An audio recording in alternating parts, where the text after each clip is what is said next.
My daughter with 3.2 million Instagram followers called me a failed father live on air. What she didn't know, I've been playing golf with those luxury brand owners for 25 years. One phone call later, her $15,000 monthly income became zero. My name is Robert.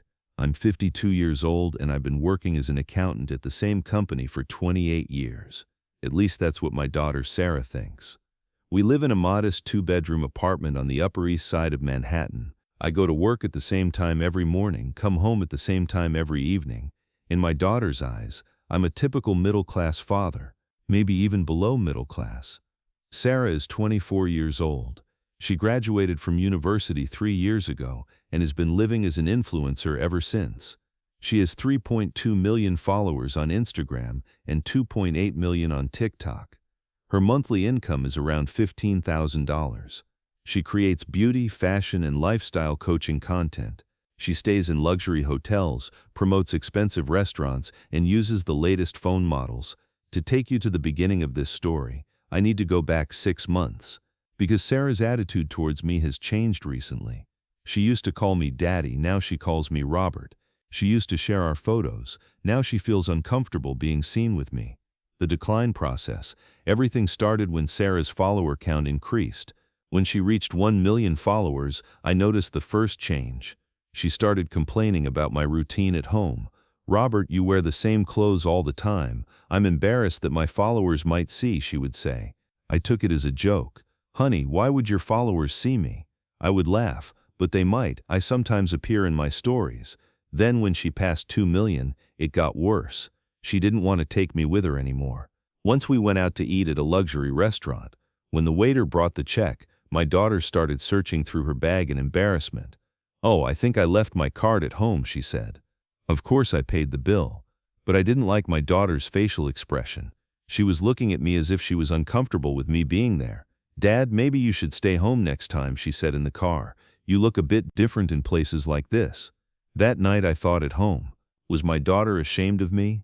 For 28 years I worked at the same company and raised her in the best way possible. I made sure she studied at Columbia University. She never lacked anything, but now I had become a source of shame in her eyes. Last Wednesday was a normal evening. I was reading a book at home. Sarah was doing a live stream in her room. When her voice got a little loud, I approached her door. I was curious about what she was talking about. That's when I experienced the most painful moment of my life. "Girls, I'm going to tell you something," Sarah was saying to the camera. "Sometimes we can be ashamed of our family situation. My father, for example, he's 52 years old and still works as an accountant in the same office. For 28 years, he has no ambition, no dreams." It pierced my heart like a dagger, but she continued. "Friends, I always tell you about success stories, but sometimes there are failed examples in our lives too. My father is like that. He never managed to become rich. He still wears the same old clothes, drives the same old car." 2.1 million people were watching this stream. Comments were flowing. "Come on, Sarah, you're successful. You're not the only one ashamed of your family. Sometimes our family can hold us back. You're right." Sarah continued with a smile. "I always tell you, carve your own path. Your family's failure is not your destiny. I built a life completely opposite to my father's.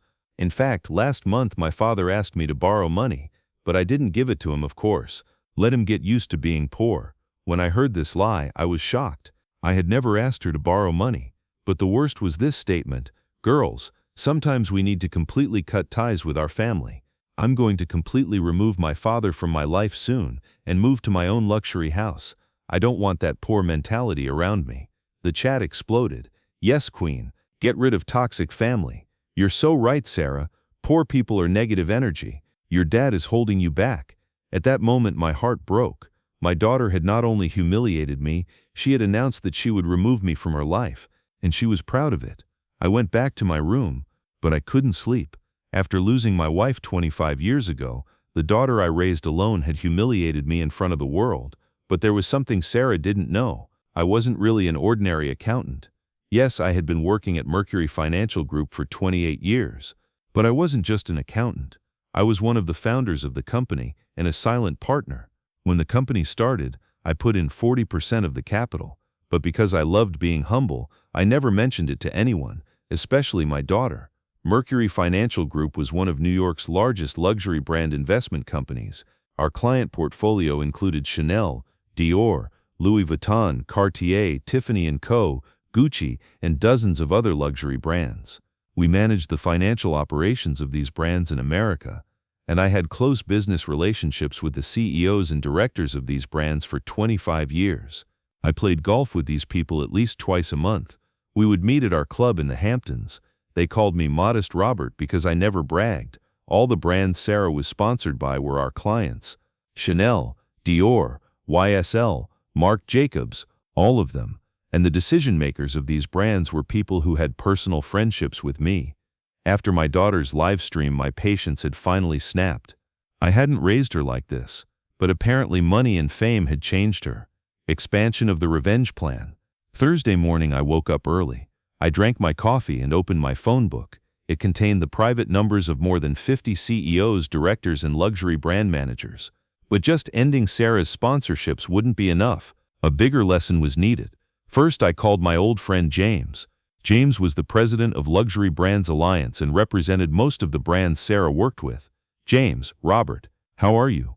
Robert, what a surprise. I'm great, how are you? James, I have a strange request. My daughter Sarah Middleton is an influencer. She works with several of your brands. Sure, I know her. She's a successful girl, you must be proud. Oh, James, if only that were the case, I thought. James, I had a personal problem with my daughter. Could you please cancel these brands' agreements with her? And also, put her on the industry blacklist. James was surprised. Robert, this is a very heavy request. Industry blacklist means she can never work with big brands again. I'm sure, James, my daughter needs to learn some things, the hard way. Okay, Robert, whatever you say, I'll take care of it today. And Robert, this conversation never happened. Then I made the most shocking move. I called Sarah's boyfriend Michael. Michael was a new analyst on Wall Street. Sarah had been dating him for 6 months, and they were constantly making love posts on social media. Michael, Robert speaking, Sarah's father. Oh, hello, Mr. Middleton. How are you? I'm fine, Michael. I want to talk to you about my daughter. Sure, Sarah is a great girl. Michael, you work at Goldman Sachs, right? Yes, sir, I just started. Michael, do you know David Richardson, one of Goldman Sachs's senior partners? Of course I know him, sir. I work under him. David has been my friend for 20 years, Michael. My golf partner. Michael's voice changed. Oh, I didn't know, sir. Michael, I'm going to talk to David about your relationship with my daughter. When I tell him about Sarah's true face, I worry about your career. Sir, I don't understand. Michael, Sarah humiliated me in front of 2 million people last night. Dating someone with such character might raise question marks about your judgment.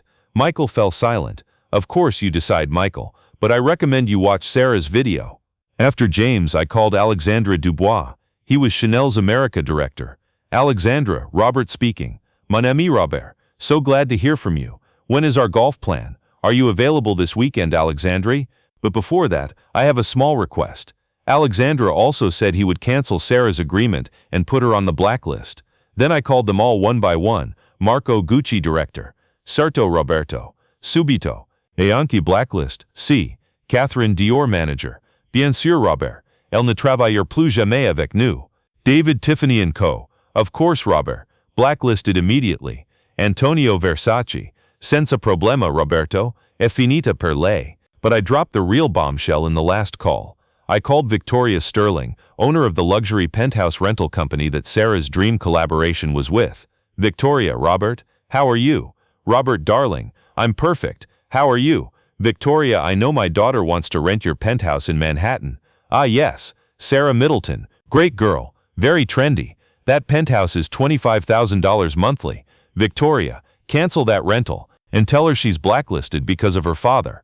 Victoria was surprised. Robert, but why? Victoria, my daughter humiliated me in public. Now she'll learn her father's power. Oh my God, Robert. Of course I'll cancel it. Poor girl doesn't know who her father is. At 2:30 p.m. my phone rang. It was Sarah. Robert, we need to talk urgently. I'm going crazy. There was pure panic in her voice. What happened, honey? Chanel called me. They're canceling our agreement. And not just that, Robert. They've blacklisted me. I can never work with any big brand in this industry again. The first shockwave had hit. I don't know, honey. Maybe they weren't satisfied with your performance. No, Robert. This is sabotage. Dior did the same thing. Gucci too. UISL2. They all say Blacklist. At 3 p.m. she called again, this time crying, Robert, Michael left me. This was an unexpected blow. What happened, honey? He said he watched Dad's video, and he's thinking about my character, and he broke up, Robert. He broke up via WhatsApp. At 4 p.m., Robert, penthouse owner Victoria called. They blacklisted me. She said your father's decision. Robert, did you do this? At 5:30 p.m., Robert, my manager fired me. He says someone who can't work in the industry can't be my client. Robert, I'm finished. In the last call, Sarah was screaming. Robert, the apartment owner called me. He's canceling my lease. He said there's no room for influential tenants. I'm going to be homeless. I didn't expect this much. Apparently the power of the network was bigger than I thought. When she came home in the evening, Sarah had collapsed on the couch, crying. Her laptop was open. She was looking at her social media accounts. Robert, everything is over. Even my followers are leaving. My video is being shared everywhere. I've become a meme. It really was. Sarah's failed father video had gone viral, but in the wrong direction. People were criticizing her. Ungrateful daughter is trending. Robert, everyone is bad-mouthing me. They say how ungrateful. Sarah, sit down. We have things to talk about. Robert, not now. I'm finished. I lost $180,000 from my monthly income. My boyfriend left me. I'm being kicked out of my house. My manager fired me. Sarah, I said sit down. The harshness in my tone stopped her. She sat down. Sarah, I watched your live stream last night. Her face turned red. Which live stream?